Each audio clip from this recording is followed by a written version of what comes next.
Hemos terminado el estudio en la carta de 1 Corintios, hermanos. Y hoy vamos a comenzar un estudio en los Salmos. No vamos a estudiar los 150 salmos, estaríamos más de un año. Solamente en el Salmo 119 nos tardaríamos 22 semanas solo estudiando ese salmo. Más los otros 149, más de un año. Entonces no vamos a ir salmo por salmo, pero hay algunos salmos que queremos ver. Y algunos pastores vendrán, algunos hermanos vendrán para predicar, porque estamos estudiando con un grupo este libro. Y estos hermanos se van a estar preparando para predicarles también a ustedes. ¿Recuerdan ustedes lo que dijo el pastor Francisco cuando vino aquí hace un momento? ¿Qué salmo leyó? Salmo 121. ¿Por qué leemos los salmos, hermanos? ¿Sabe usted que el libro de Salmos es el libro más leído de toda la Biblia? Que todos los días millones de personas leen los salmos. Yo quiero que busquen conmigo el Salmo 22. No voy a predicar en este salmo, solo quiero hacerles una reflexión de introducción. Busque conmigo el Salmo 22, por favor. Y cuando vayamos leyendo este salmo, yo quiero que usted piense de quién está hablando aquí el salmista.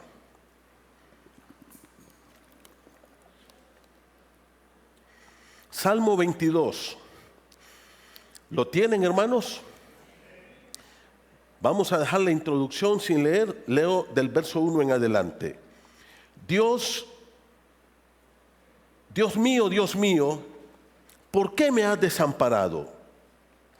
¿Por qué estás tan lejos de mi salvación y de las palabras de mi clamor? Dios mío, clamo de día y no respondes, y de noche y no hay para mí reposo. Pero tú eres santo, tú que habitas entre las alabanzas de Israel. En ti esperaron nuestros padres, esperaron y tú los libraste. Clamaron a ti y fueron librados. Confiaron en ti y no fueron avergonzados.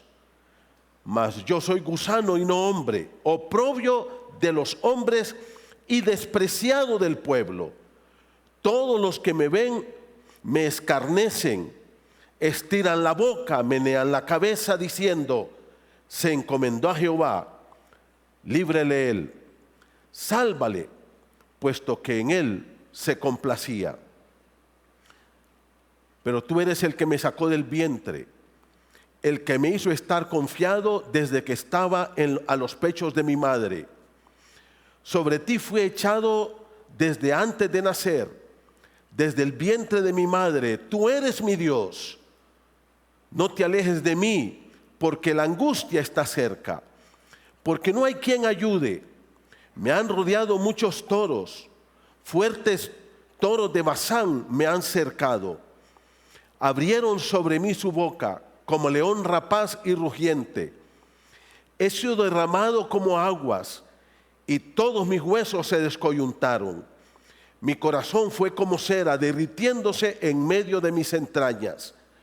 Como un tiesto se secó mi vigor, y mi lengua se pegó a mi paladar.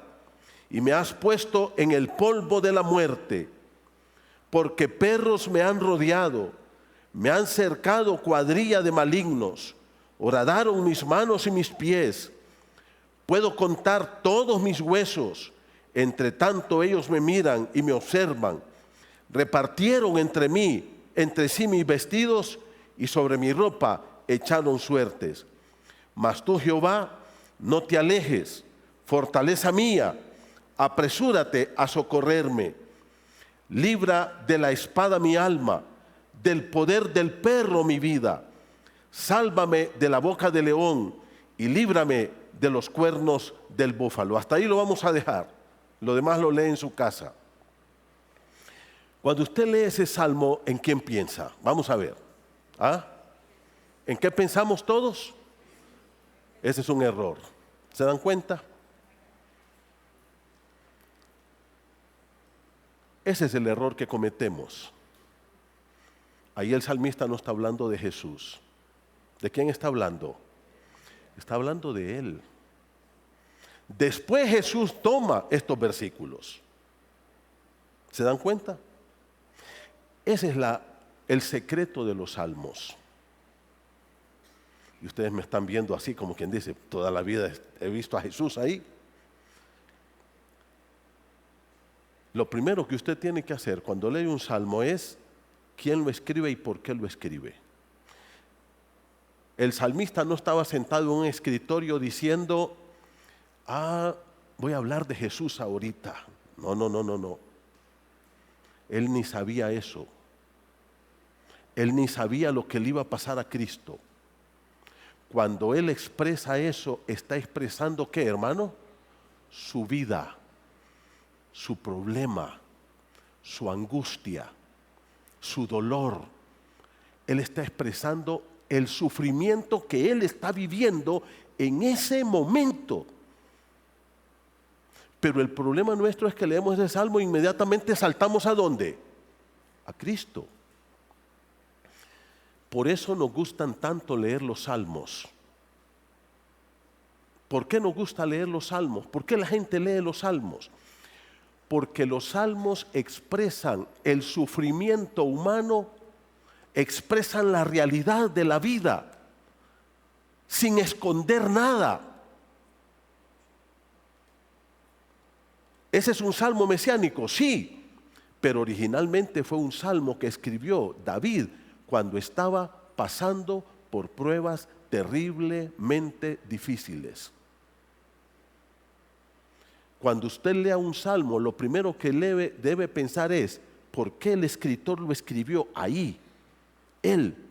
¿Qué quiso decir él cuando él escribió ese salmo? Lógicamente, usted lee ese salmo y dice, Cristo. No. Estamos dando un salto equivocado. Estamos dando un salto equivocado. El salmista David escribiendo de su propia ¿qué? Experiencia y cómo él se sentía y cómo él pensaba en ese momento a raíz de lo que estaba pasando a su alrededor. Por eso vamos a estudiar los salmos. Yo quiero que miremos un video, por favor. Quiero que me le den suficiente volumen, chicos, y gracias por apoyar el ministerio de esta iglesia de verdad. Miremos este video, por favor. Yo me bajo y me callo.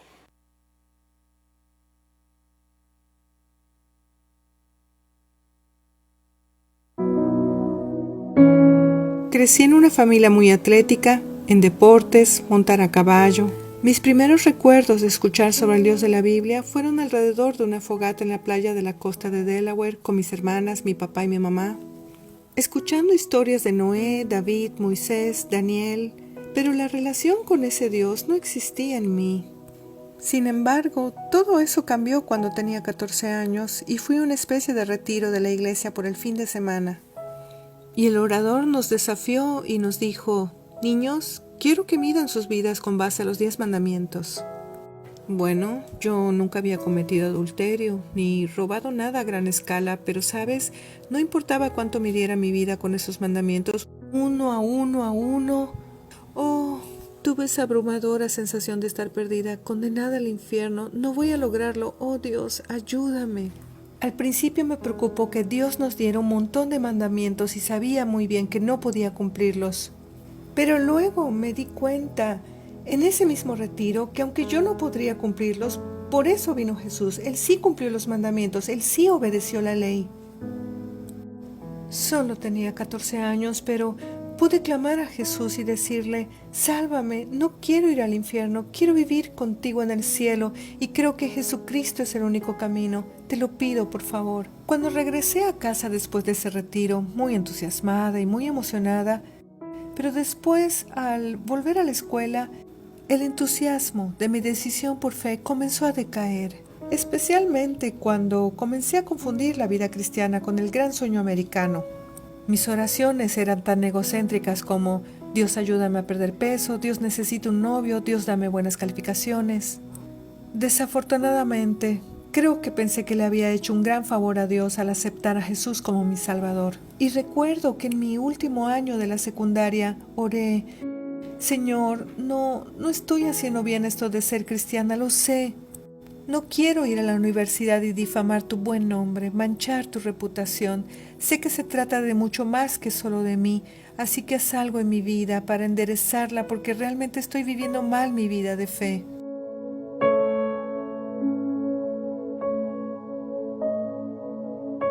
Solo unas semanas después, al graduarme de la escuela, cuando me estaba preparando para ir a la universidad, mi hermana Katy me invitó a ir a la playa a nadar. Nadé hasta una balsa, atlética como era, y me subí. Ni siquiera comprobé la profundidad y luego me zambullí estúpidamente en aguas tan poco profundas. Giré mi cabeza hacia atrás cuando choqué en el fondo y crujió mi cuarta vértebra cervical. Eso me cortó la médula espinal. Allí estaba flotando boca abajo en el agua, esperando que mi hermana Katy se diera cuenta que no había podido salir. Sin yo saberlo, ella estaba de espaldas a mí, no vio cuando me tiré al agua. Pero un cangrejo le mordió el dedo del pie y se asustó tanto que rápidamente se dio la vuelta y me gritó: «Johnny, cuidado con los cangrejos». Entonces ella vio mi cabello rubio flotando en la superficie. Estaba boca abajo, ahogándome. Ella vino rápidamente y me sacó del agua. Nunca estuve tan agradecida por ese aire fresco. Ella me salvó. Pero, ¿con qué propósito? ¿Por cuál razón? Porque ahora, tendida allí en un hospital, los doctores me dijeron que iba a quedar postrada por el resto de mi vida, cuadripléjica, sin poder usar mis piernas o mis manos. Mis manos no funcionan. Y recuerdo pensar: Dios, ¿es esta tu respuesta a mi oración para poder estar más cerca de ti? Si es así, nunca más tendré la confianza de orar a ti de nuevo. Soy muy nueva en la fe. ¿Cómo pudiste tomarme tan en serio? Me hundí en una profunda depresión. Recuerdo maravillosos amigos cristianos que vinieron al hospital y ellos me animaron. Un verso de la Biblia que me compartieron era Jeremías 29, versículo 11, donde Dios dice: «Yo sé los planes que tengo para ti, planes para no dañarte, sino para ayudarte, planes para prosperarte y para darte un futuro esperanzador». Dios, ¿quieres decir que no planeas dañarme? ¿Cómo le llamas a la cuadriplegia? ¿De qué se trata todo esto? Cuando leí este verso y su contexto alrededor de él, me di cuenta de algo, que cuando Dios dice eso, lo estaba diciendo a sus hijos que estaban siendo arrastrados en cautiverio por los babilonios.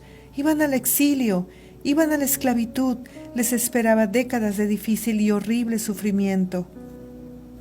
Y empecé a ver que los planes de Dios de un futuro esperanzador para mí no eran necesariamente saltar, bailar, patear y caminar, correr, volver a usar mis brazos y mis piernas, no.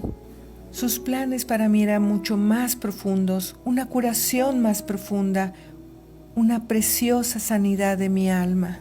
Porque mientras soy empujada hacia los brazos de Dios cada mañana, y esa es la verdad, incluso hasta hoy, no crean que soy experta en cuadriplegia.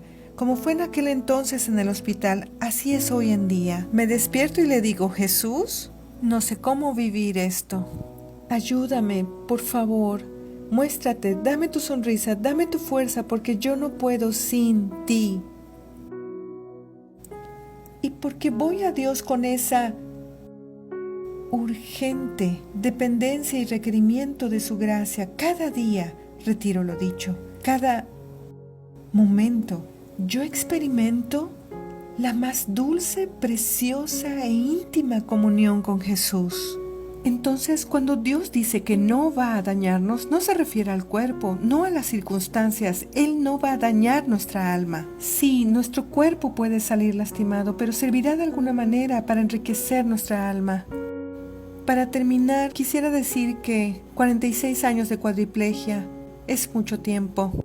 Batallo con dolor crónico, tuve cáncer de mama hace un par de años y recuerdo que mi esposo un día me llevaba de regreso a casa de la quimioterapia y hablábamos de cómo el sufrimiento es como pequeñas salpicadas de infierno, como para despertarnos de nuestro adormecimiento espiritual. Y luego él preguntó, entonces, ¿cómo será una salpicada del cielo? ¿Son esos momentos geniales y fáciles donde todo va sobre ruedas con buena salud? Y dijimos, no. Salpicadas del cielo es que encuentres a Jesús en medio de las del infierno. Y encontrar a Jesús en tu infierno es un éxtasis sin comparación que no cambiaría ni por un montón de caminatas en esta tierra.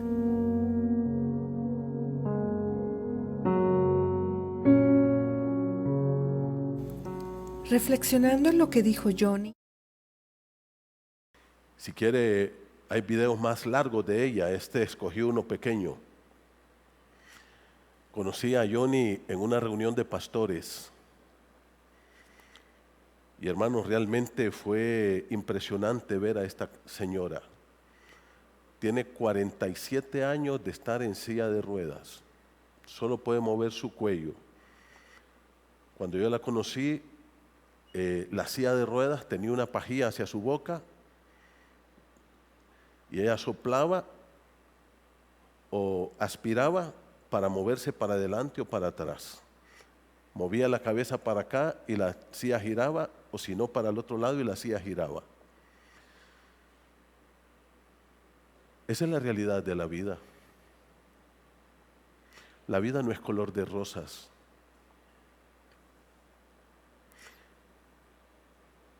Hermanos queridos, por eso es que los salmos nos impresionan tanto.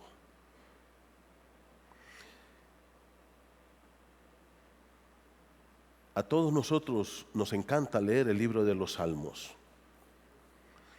Y hay varias razones. ¿Por qué nos gusta leer el libro de los salmos? Yo tengo aquí por lo menos 4 que escribí. Primero, los salmos son canciones que fueron escritas y usan muchas figuras literarias hermosas, bellas, que llaman la atención de todas las personas. Por ejemplo, fíjense ustedes que David, en vez de sentarse y escribir un documento teológico sobre el poder de Dios, sobre la protección de Dios y que Dios es omnipotente y que Él nos cuida, estaba sentado y vio sus ovejas e inmediatamente escribió. ¿Y qué dijo? Jehová es mi pastor. Con eso dice demasiado. Esos son los salmos, son bellos. Y quiero decir que los salmos era el himnario y sigue siendo el himnario del pueblo de Dios, de Israel. Es el himnario. Ahora nosotros cantamos muchas canciones que ni sabemos quién las escribe ni de dónde vienen. Pero Israel cantaba los salmos.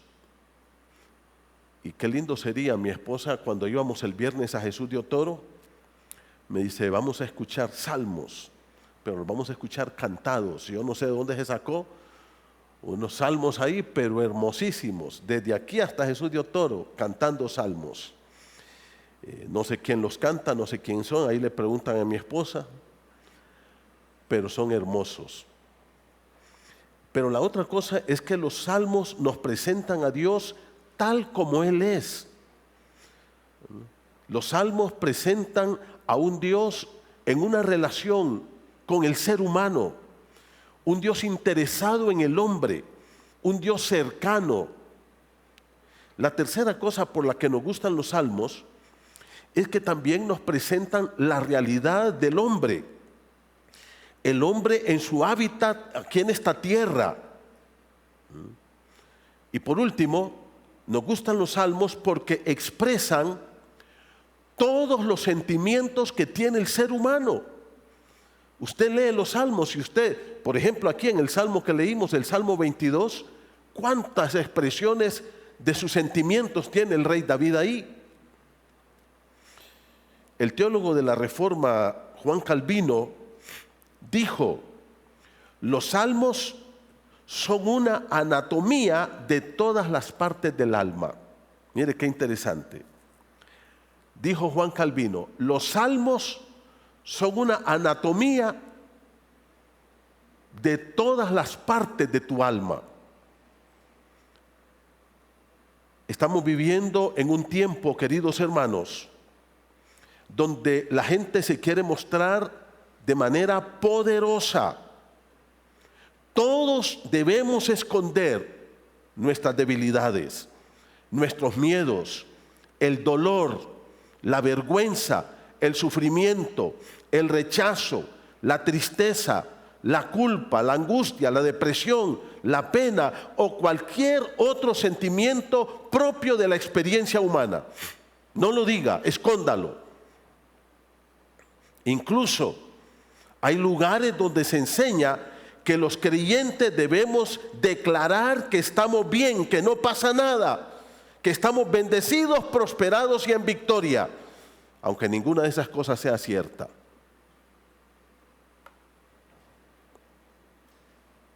Nos han mentido diciendo que Dios quiere que todos estemos saludables, bendecidos, prosperados, adinerados, con grandes títulos, con hijos bellos y saludables, viviendo en las mejores residencias de la ciudad. Y esto lo que ha hecho es producir en alguna manera angustia y preocupación muy grande en la mayoría de los creyentes que somos mortales y que no alcanzamos esos estándares de vida.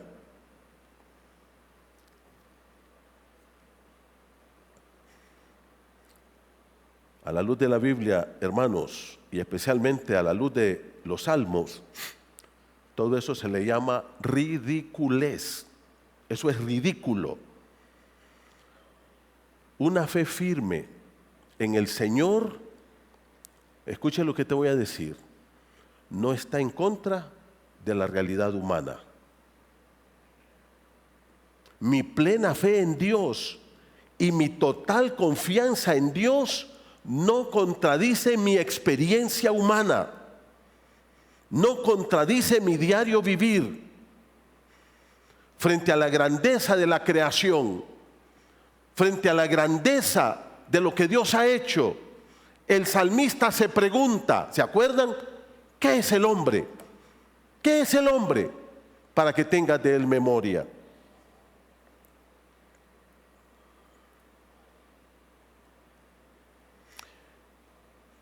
La vida es muy frágil. Nuestra experiencia así lo dice. El diario vivir de cada ser humano lo explica mejor.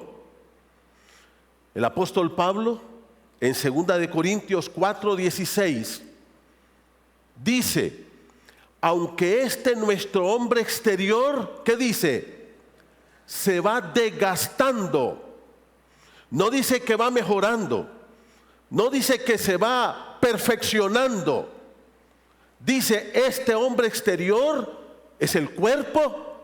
¿Qué dice? Se va desgastando. Dicho sea de paso, la palabra desgastar aquí quiere decir literalmente podrir por completo, arruinar, descomponer completamente. Nuestro cuerpo se está destruyendo poco a poco. Nuestro cuerpo es débil, nuestro cuerpo se enferma, nuestros órganos se atrofian, dejan de funcionar. Una mañana tú te levantas mal, vas al médico y te dice su páncreas no funciona, ahora tiene que tomar insulina. ¿Y qué pasó? Que así somos los seres humanos, que esa es la realidad de la vida y que no lo podemos esconder. Una noche yo estaba en mi cama, íbamos a acostarnos ahí con mi esposa y de repente un dolor abdominal. Desde las 9 de la noche hasta las 6 de la mañana. Sudaba.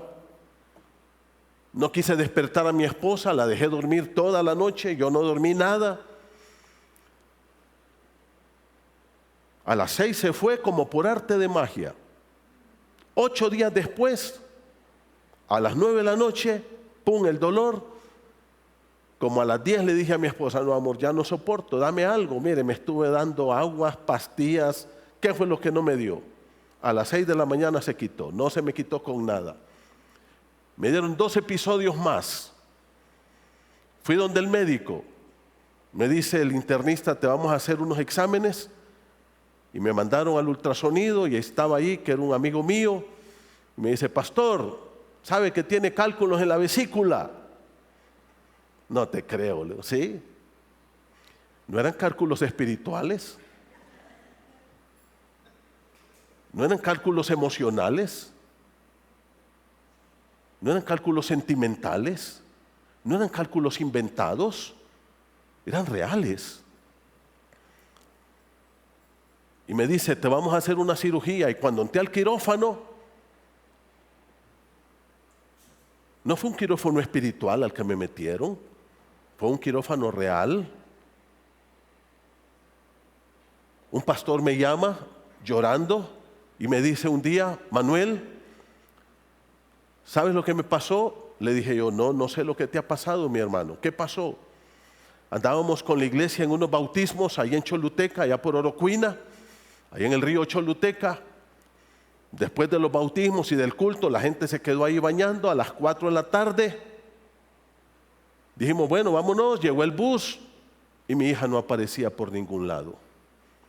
Buscándola, la encontramos en el fondo de la poza, ahogada. ¿Eso fue espiritual o qué? ¿O fue una realidad que su hija se murió? Una niña de ¿qué? 8, 10 años. Ellos tenían 2 niños, 2 niñas, y solo les quedó la mayorcita. Accidentes son realidad de la vida. Se pusieron a platicar con su esposa y dijeron, bueno, tengamos otro hijo. Estaban jóvenes todavía. Su esposa se embaraza.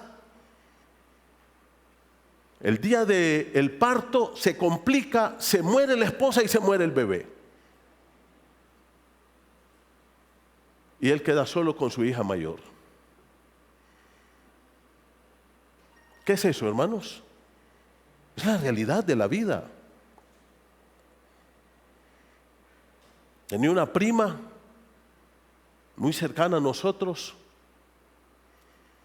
y un día le dice a su esposo, fíjate que me siento como estreñida, esta semana no me he sentido bien del estómago, voy a ir donde el médico, que me haga exámenes, que me dé algo.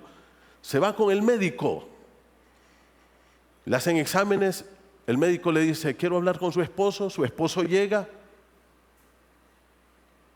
su esposa tiene 2 semanas de vida, una muchacha de 30 años, tiene un cáncer, 2 semanas, 10 días después la sacaron muerta del hospital. Esa es la realidad de la vida, hermanos. ¿Por qué nos llaman a estar escondiendo eso? Anoche, en la noche que veníamos con mi esposa de Jesús de Otoro, vamos subiendo tranquilos. Ustedes saben que yo manejo despacio, me gusta andar con calma. Yo no sé por qué siempre que digo eso ustedes se ríen, pero es la verdad, mi esposa sabe que es cierto. Por eso le gusta andar conmigo. Y vamos subiendo en una curva, viene bajando un furgón, pero como que le habían quitado en neutral y nos pasa rozando casi el carro. Un accidente. Ahí pudimos haber quedado estampados en esa pared. Porque así es la vida. Un pastor amigo me llama llorando y me dice, pastor, ora por mí. Mi esposa esta mañana, un hombre de 45 años, 50 años por mucho. Ellos tenían una pulpería grande ahí por Flores en Choluteca, bajando hacia Choluteca. Ahí en la mera carretera, ahí paso a veces con él.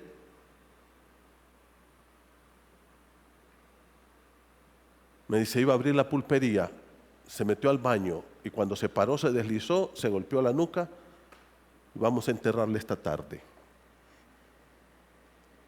¿Podemos esconder eso, hermanos? Nuestro querido pastor Rodolfo, cree que él tiene cálculos en la en el riñón y y está pasando eso porque lo dijo negativamente, porque hizo una confesión negativa. Hay que dejar esas tonteras. Eso es ridiculez. Uno se enferma porque es humano y porque es débil. Uno tiene accidentes porque son parte de la vida. Ahora, es que no digas eso porque reprendo esa palabra. Tonteras.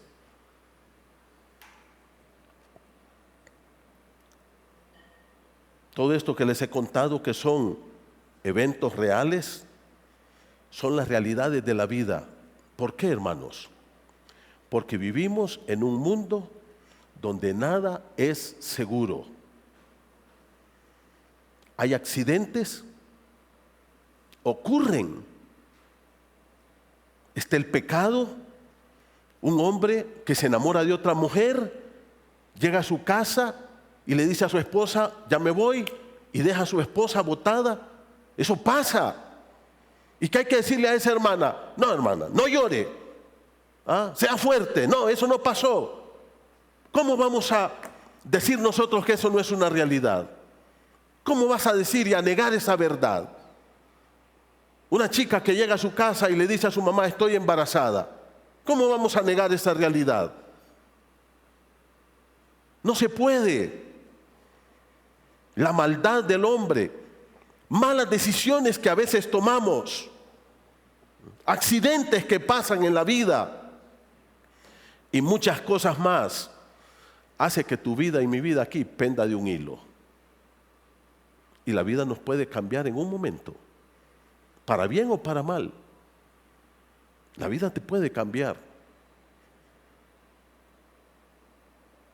¿Ustedes creen que estas personas que predican de la prosperidad, del pensamiento positivo, de la confesión positiva, no se enferman? ¿Creen que no van al médico? ¿Creen que no están envejeciendo y que no van a morir?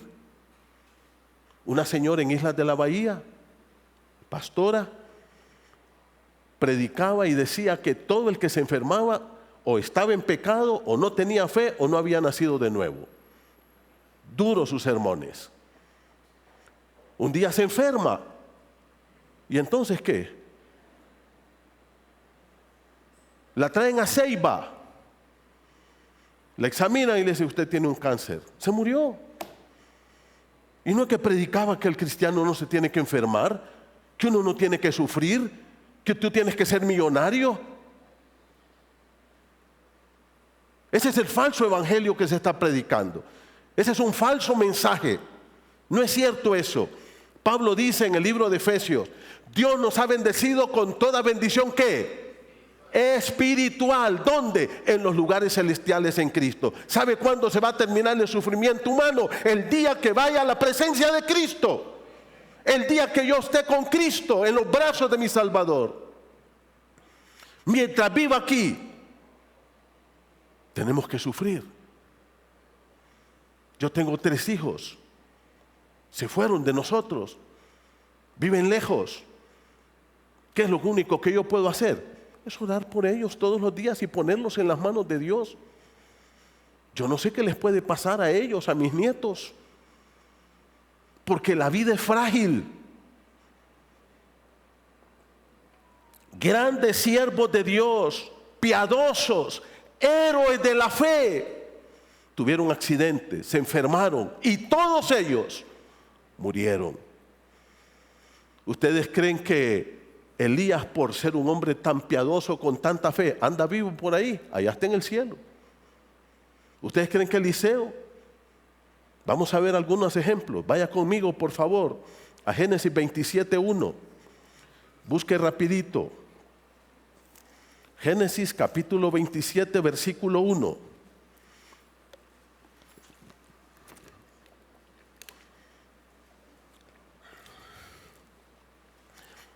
Dice, aconteció que cuando Isaac envejeció, ¿qué pasó con Isaac? ¿Y qué está pasando conmigo? ¿Y contigo? Óigame, yo les voy a decir una cosa, hermanos. Escuchen esto que les voy a decir. Fíjense que el problema de la vejez no son las enfermedades, los achaques, esto y lo otro. ¿Saben cuál es el problema más serio de la vejez? Lo feo que se pone un hombre. Qué feos somos los viejos. Se cae todo, se arruga todo. ¿Qué pasó con Isaac? Envejeció. ¿Y qué le pasó? Mira el versículo 1. ¿Y sus ojos qué? ¿Sabe lo que quiere decir que sus ojos se oscurecieron? Que ya no vio, ya no miraba. Eso pasa en nuestra vejez, no solo a Isaac. Vaya al capítulo 32 conmigo, por favor. Génesis 32, versículo número 31. Génesis, déjeme ver. 32, sí, versículo 31. Y cuando había pasado Peniel, aquí está hablando de Jacob, le salió el sol. ¿Y qué pasó con Jacob? Quedó cojo. Ya no caminaba bien. ¿Y quién lo dejó cojo? ¿Quién? El ángel de Jehová. ¿Quién es el ángel de Jehová? Jesucristo. Le tocó aquí, te dijo, te voy a dejar cojo para que nunca te olvides de este pleito que hemos tenido. Y cada paso que Jacob daba, ay, este ángel, mire cómo me dejó. Mire el 48.1. Génesis 48.1. Dice: sucedió después de estas cosas que dijeron a José: y aquí que tu padre, ¿cómo está? Se ha rejuvenecido, está poderoso, ¿no? ¿Cómo está? Está enfermo. Tu padre está enfermo. Y el verso 10 que dice: y los ojos de Israel estaban tan agravados por la vejez que no podía ver. Ahora está cojo, enfermo y ciego. El mismo Jacob. Esa es nuestra realidad. Elías, ¿se acuerdan de Elías? Triunfo allá en el Carmelo, y luego aquella mujer perversa Jezabel le manda una cartita y le dice: hoy te mato. ¿Y qué pasó? Cayó en una depresión angustiosa. Primero Reyes 19, allá se fue a esconder. Caminó 40 días y 40 noches sin parar. Yo creo que Elías es un ejemplo de lo que debemos hacer cuando la mujer nos amenaza. Corre, hermano, porque si se para lo van a matar, va a morir. Deprimido, angustiado, y allá estaba en Horeb y metido en una cueva. Ni tan siquiera se quedó afuera. Dijo: uf, me salvé, ¿no? Y Dios tiene que llamarlo y decirle: Elías, ¿qué haces aquí? Y me gusta que Dios no lo regaña. Le dice: Elías, ven, hijo, ven para acá. Sigue tu ministerio. Y ahora Elías tiene que caminar otros 40 días más de regreso. Vaya conmigo a 2 Reyes 13. 2 Reyes capítulo 13.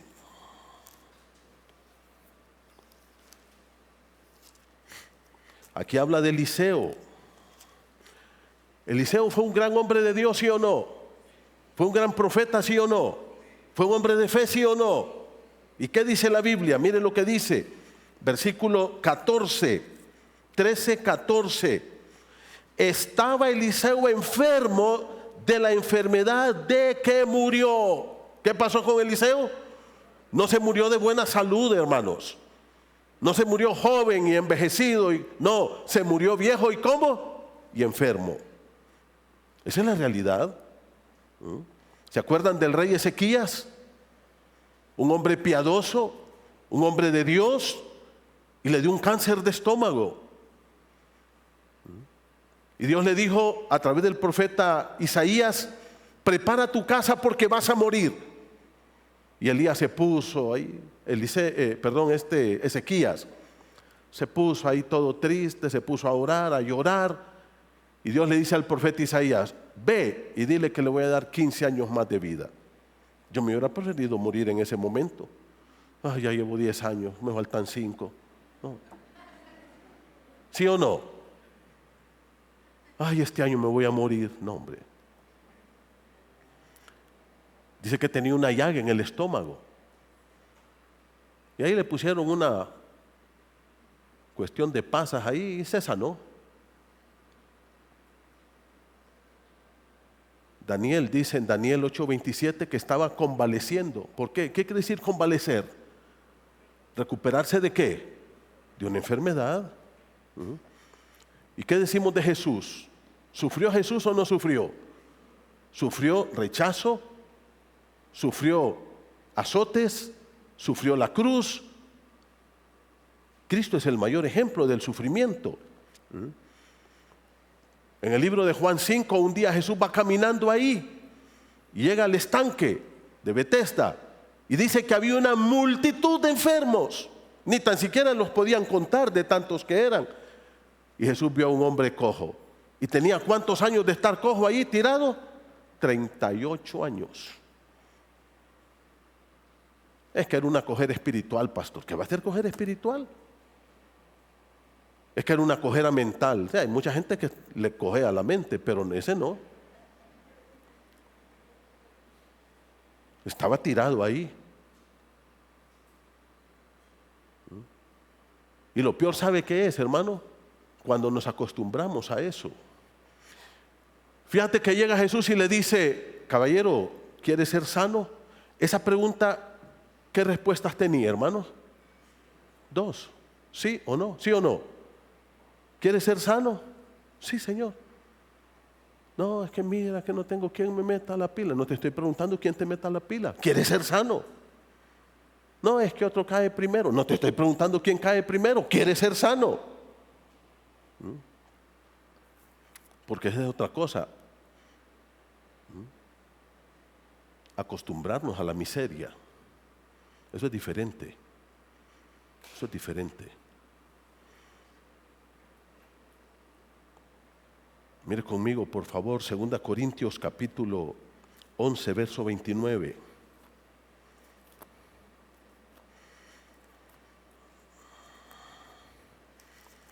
Segunda Corintios capítulo 11. Dice así el apóstol Pablo en el verso número 29.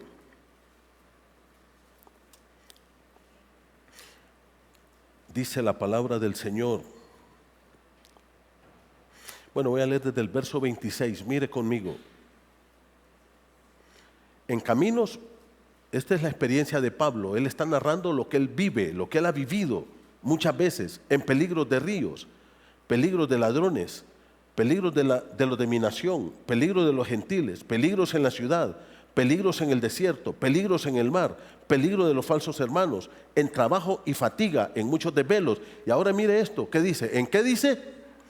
En hambre. Aquí Pablo dice: he pasado hambre, no he tenido que comer a veces. Y esto es diferente de lo que dice después. En ayunos, el ayuno es voluntario, el hambre es obligatoria. Si yo tengo hambre y no tengo que comer, tengo que aguantarme. Ahora, si yo tengo que comer y digo voy a ayunar, es diferente.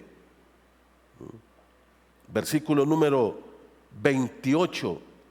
Además de estas otras cosas, lo que sobre mí se agolpa cada día, la preocupación por todas las iglesias. Y la pregunta del verso 29, ¿quién enferma y yo no enfermo?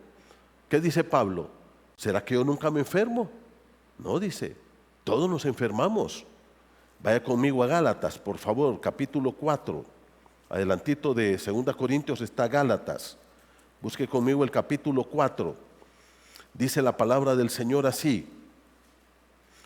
Gálatas 4, verso 13.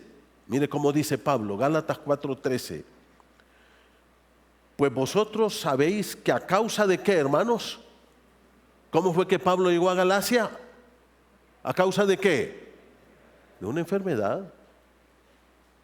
Y Pablo dice, a causa de una enfermedad del cuerpo. Pablo dice, quiero que me entiendan. No fue una enfermedad del alma, no fue una enfermedad psicológica inventada, fue una enfermedad real.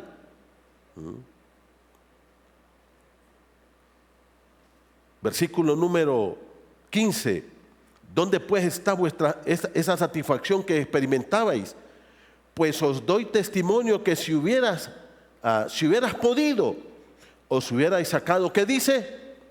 Vuestros propios ojos para dármelos. Probablemente Pablo tenía una infección profunda en los ojos, que no podía ni ver. Por eso es que Pablo nunca escribía sus cartas. Siempre ponía a alguien que le escribiera. Y al final, ustedes leen esta conclusión o esta despedida de mi propia mano de Pablo. Porque Pablo no miraba bien. Es que Pablo era un hombre pecador y era un hombre sin fe y es que por eso sufrí. No, es porque esa es la realidad de nuestra vida. ¿Qué dice Santiago a los creyentes? Vaya conmigo a Santiago capítulo 5, por favor. Y a mí me encanta lo que dice Santiago aquí. Busque Santiago capítulo 5. Mire lo que le dice Santiago a la iglesia, a usted y a mí. Versículo 14 y 15. Mire Santiago 5, 14 y 15. Mire usted lo que dice. ¿Está alguno qué? Enfermo, ¿cuándo? ¿Dónde? Entre vosotros. ¿Qué dice Santiago? Díganle a ese que tenga fe, que no sea impío, que confiese sus pecados. No dice eso. No dice que el que esté enfermo es una persona que está mal con Dios. No dice eso. ¿Qué dice que debe hacer? Llame a los ancianos de la iglesia. Oren por él, ungiéndole con aceite. Uno de los ministerios que los pastores debemos hacer en la iglesia, y cuando hablamos pastores no solo estoy hablando de yo, sino de todos los pastores que tenemos aquí, ¿cuál es? Andar orando, ¿por qué? Por los enfermos, ungirlos con aceite. Eso es un ministerio. Ahora, hermano, cuando usted esté enfermo, ¿qué debe hacer? ¿Qué debe hacer? Llamarlo. Yo no tengo una bolita de cristal en la mañana. Mire, fulano está enfermo aquí. No, usted tiene que llamarme. Y ahora es más fácil. Solo agarrar su teléfono y un mensajito: pastor, estoy enfermo. Ya vamos para entregarlo al Señor, no hay problema.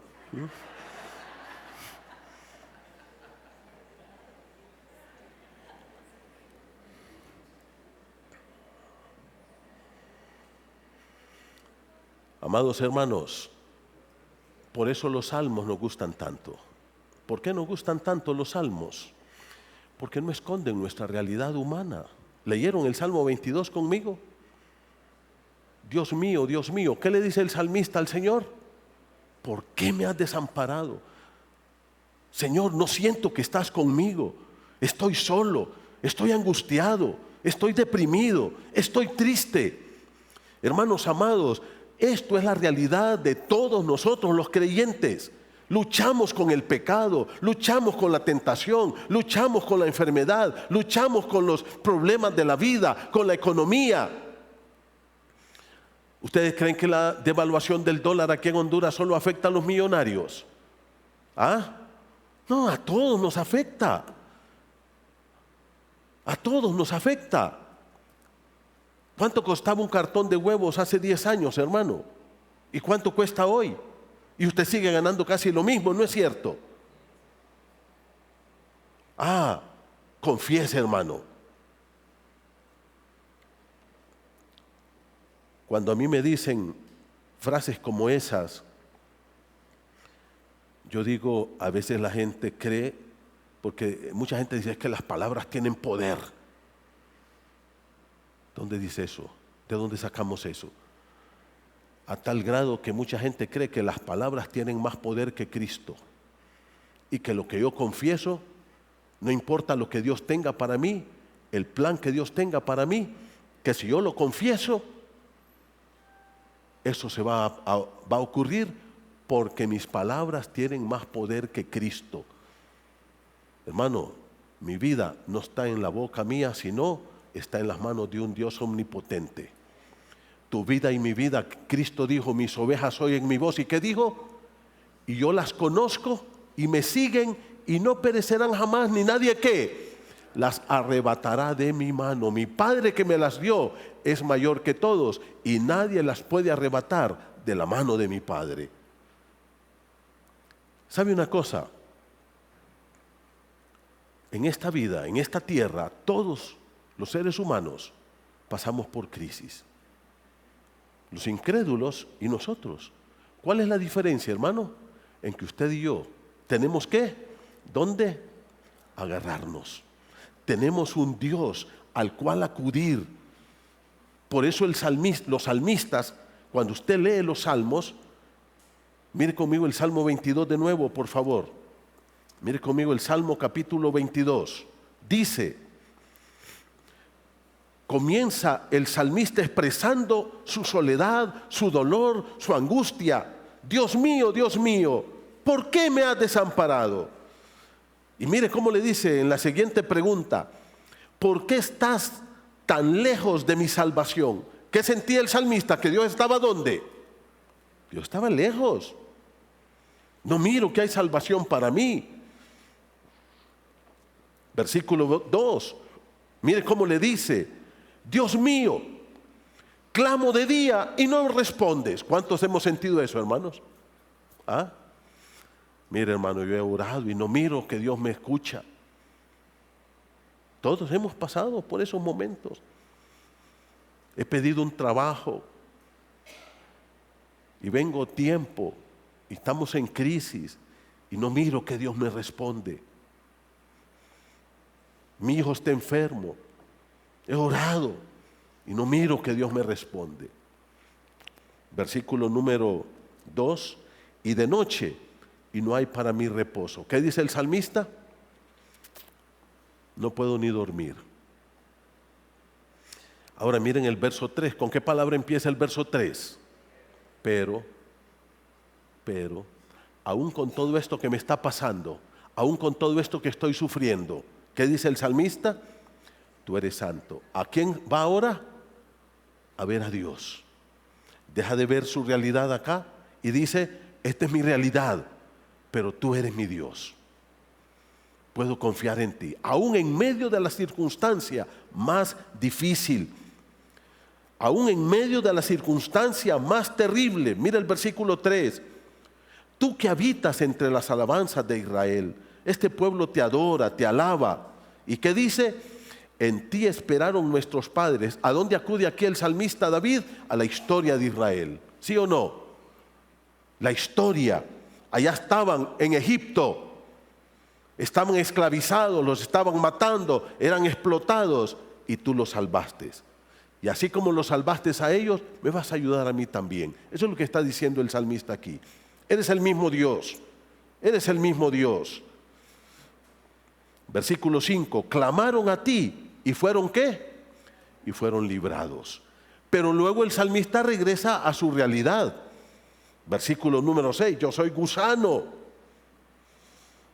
Versículo número 8. La gente se ríe de mí. Versículo 7, me escarnecen. La palabra escarnecer quiere decir se burlan, se ríen de mí. Menean la cabeza. Se burlan diciendo, se encomendó a Jehová, que Jehová le libre. ¿Y qué dice el verso 9? Pero otra vez, ¿a dónde va el salmista ahora otra vez? Narra su experiencia y luego regresa ¿a dónde? A Dios. ¿Qué dice el verso 9? Tú eres el que me sacó del vientre. Señor, tú eres el que me tienes aquí. Me hizo estar confiado desde que estaba en los pechos de mi madre. Sobre ti fui echado desde antes de nacer, desde el vientre de mi madre. ¿Qué le dice? Tú eres mi Dios. Una persona no debe esconder su realidad. Eso no es falta de fe. Decir que yo estoy mal, que me siento deprimido, que tengo ganas de llorar, que estoy triste, que estoy pasando por una prueba difícil, que tengo un hijo enfermo, que pasó un accidente, que tengo mi alma destrozada. Eso es humano. Y Dios no te reprocha por eso. Y Dios no te regaña por eso. Al contrario, Dios viene a ti a abrazarte. ¿Recuerdan lo que dice Pablo en 2 Corintios 12? Cuando soy débil, entonces soy fuerte. Porque ahí es cuando el poder de Dios me levanta. Ahí es cuando el poder de Dios actúa en mí. Amados hermanos, la vida no es color de rosa para nadie. Una vez un hermano estaba pasando por unas pruebas bien difíciles y se quejaba bastante, iba a mí y orábamos. Y un día le dije yo, hermano, quiero que me invites a visitar, ven conmigo, tal día en la tarde. Y se vino y nos fuimos a visitar hermanos. Lógicamente lo llevé a aquellos que estaban más fregados que él. Cuando regresamos me dice, pastor, si yo no estoy pasando nada, porque siempre hay alguien que está peor que ti. Hermanos amados,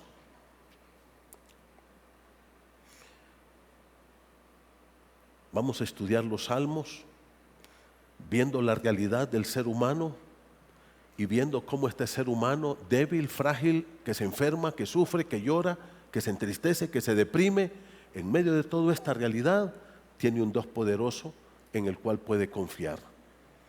Tiene un Dios omnipotente en el cual puede confiar. ¿Qué podemos pensar de esta enseñanza? Primero, la palabra de Dios es realista al enseñarnos que el ser humano no es perfecto ni todopoderoso, ni pretende que nosotros lo seamos. La palabra de Dios nos muestra a los grandes siervos de Dios con sus pecados, con sus debilidades, con sus enfermedades, con sus errores, con sus malas decisiones, con sus fracasos, así como fueron ellos. Dios no espera que tú seas perfecto, omnipotente. Dios te ama como tú eres. Los creyentes debemos expresar nuestro dolor, debemos aprender a decir y que la iglesia se convierta en un bálsamo para todos nuestros hermanos. Tristemente, por esto de las transmisiones, ahora se hace difícil aquí hacer esto, pero aquí debía de ser un lugar donde todos los que lloran vengan aquí y nos abracemos y lloremos con ellos y suframos con ellos, porque eso es la iglesia. Somos el pueblo de los redimidos por Cristo, que tenemos una misma esperanza y un mismo Dios, que podemos ir a Dios, aun cuando nos sintamos fracasados, aun cuando hayamos pecado, aun ahí, nos debemos amar y debemos restaurar al hermano. Dice, si alguno es sorprendido en algún pecado, ¿qué dice la Biblia? Crucifíquenlo, mátenlo, tírenlo en la iglesia. No. ¿Qué dice? Abrácenlo, ámenlo, restáurenlo. Los hermanos en Cristo es el lugar donde nosotros debemos de buscar refugio y donde encontremos ese apoyo espiritual y emocional para poder mitigar el dolor de nuestro corazón.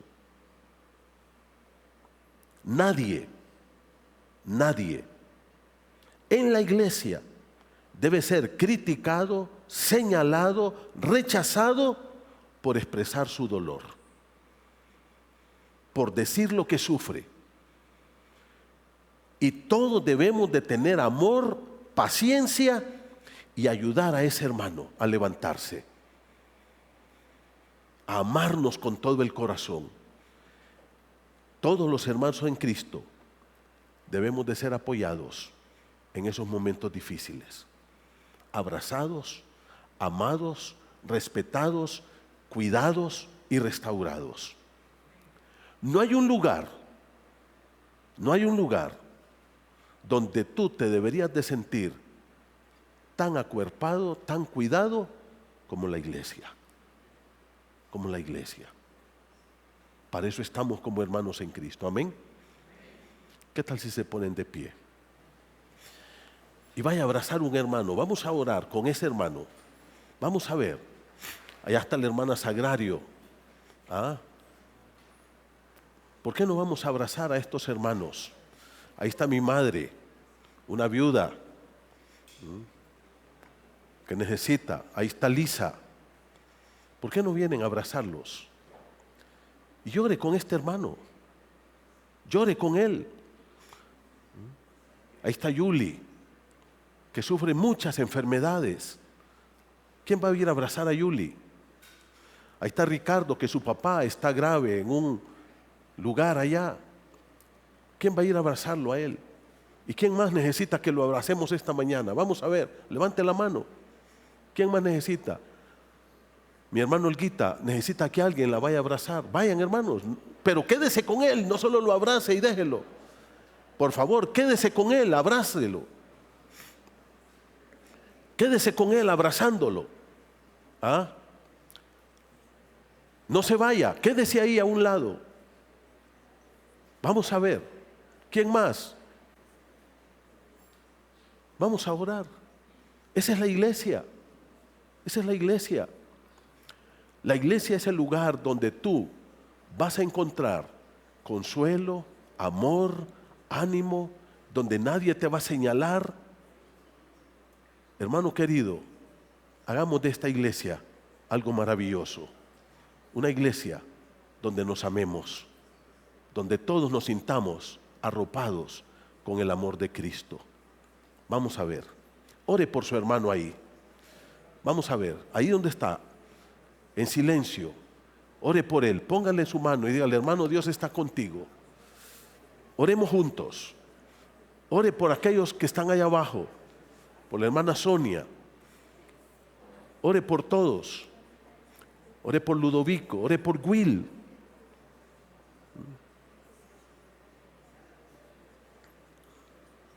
Clame al Señor. Padre, esta mañana te damos gracias porque nos encontramos aquí. Estamos viviendo en un mundo imperfecto. Somos frágiles, somos débiles. Nuestra vida, Señor, nuestro cuerpo es demasiado frágil. Te clamo en el nombre de Cristo que nos des el poder del Espíritu para levantarnos en victoria, para soportar las pruebas, para vencer la adversidad, porque tú eres nuestro Dios. En ti confiamos, Señor. Tú eres nuestra esperanza. Y aunque muramos aquí, tú nos estás esperando con los brazos abiertos, Padre. Señor, gracias por nuestros hermanos. Levántanos en victoria, danos poder, el poder de tu palabra, de tus promesas, el poder de tu Espíritu, el poder del Evangelio, el poder de tu gracia para vivir cada día, Señor. Padre, gracias por esta mañana. Ayúdanos de verdad. Queremos vivir para honra y gloria de tu santo nombre. Proclamamos a Cristo el Rey de esta iglesia, de cada familia y de cada hermano, Señor. Y pedimos que tu gloria pueda brillar entre nosotros. Haz de nosotros una iglesia donde cada hermano se sienta respaldado, apoyado, amado, cuidado, y que tu gloria resplandezca con nuestro amor aquí. Cristo dijo: cuando ustedes se amen, el mundo sabrá quién soy yo. Ayúdanos, Señor, en el nombre de Jesús lo pedimos, y para gloria de tu nombre. Amén.